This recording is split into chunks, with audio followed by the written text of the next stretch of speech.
God kept his promise to give Abraham a son. Abraham and his wife were very old when their son Isaac was born.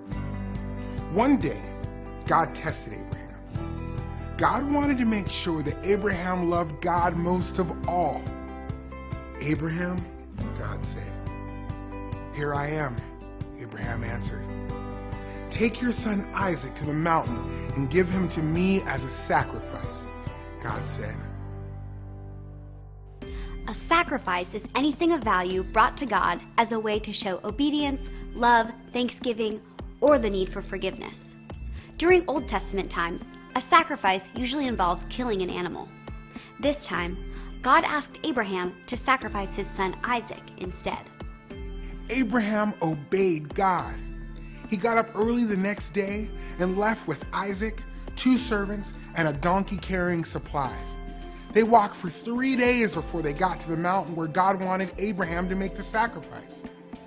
Abraham asked his servants to stay with the donkey, and he and Isaac went up the mountain with the supplies for the sacrifice. Isaac noticed something was missing. "My father," he said, "where is the lamb for the offering?" Abraham answered, "God himself will provide the lamb." When they got to the place God had directed them, Abraham built an altar and placed the wood on top. Then he put Isaac on top of the wood. Just as Abraham was about to sacrifice Isaac, the angel of the Lord called out, "Abraham, Abraham!" Abraham stopped. The angel of the Lord said, "Do not lay a hand on the boy or do anything to him, for now I know that you fear God, since you have not withheld your only son from me." Abraham looked up and saw a ram trapped by its horns in the bushes. He offered to God the ram instead of Isaac. Abraham named the place, "The Lord will provide."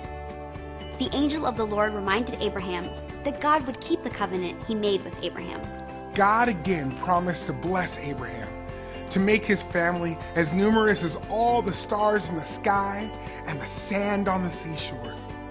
God had promised victory over Abraham's enemies and blessing to all the earth through Abraham's family.